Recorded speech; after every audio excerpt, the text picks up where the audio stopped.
All right, Jason. So it sounds like you said 500 images from this day. So I'd love to see more of these, of what you did with him, the different ways that you approached with the photographing, different poses that he had, different lighting situations that you had.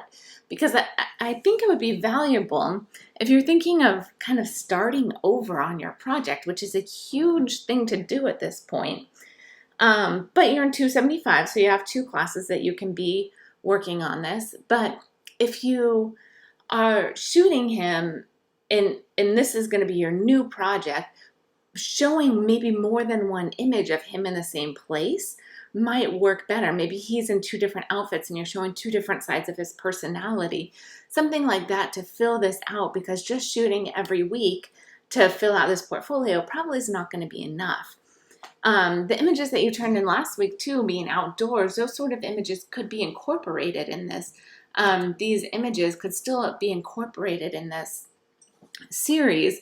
You just need to kind of find that balance between how many you want in studio, how many you want outdoors, and you can work that in together. And did you have another one?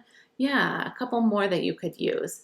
If you're going to do the double exposure look, I would stick with just that. So pick one or the other on that. Now, these images you had said you had used a softbox for, but we're not really getting her lit up and her standing out from the background. We saw that again here. And we're getting that same effect here. So you're going to need to strengthen your light so that you're pulling the subject out and making them stand out from the background. So having stronger light, having more directional light will help with that. Also lighting the background so that this doesn't appear as gray, but it appears as white. If you look at your histogram, you can see you haven't used the right half of, or not half, the right, I don't know, quarter of your histogram, maybe a little bit less than that, right? Sixth of your histogram. So make sure that these white backgrounds are getting lit as white so that we can see that. And it doesn't have this kind of dulled out look. This has a really flat look to it because of that lighting.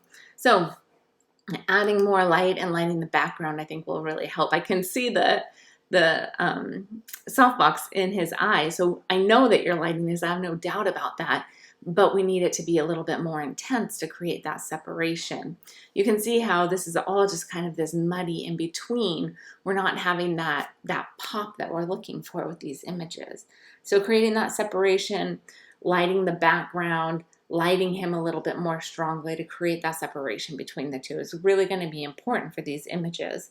And then if we look at this within the series, like I said, we can probably take these 1, 2, 3, 4, 5 images and work that into a series. I won't put these 2 images in, but you have other images, it sounds like, from that day. And also you have these images that I thought were really beautiful that you started off with, the double exposures that I think you could still work with if you want. There can be a lot of different directions that you go with this, and doing a sort of fashion portfolio won't require them to be like as cohesive, because you could be showing us different aspects of what you can do with your work. So you might be able to combine a little bit more than you want. I would hate for you to feel stuck and get in the routine of just shooting in studio, because that could get a little bit static here. You could move around and have a lot of different options here. Thanks, Jason.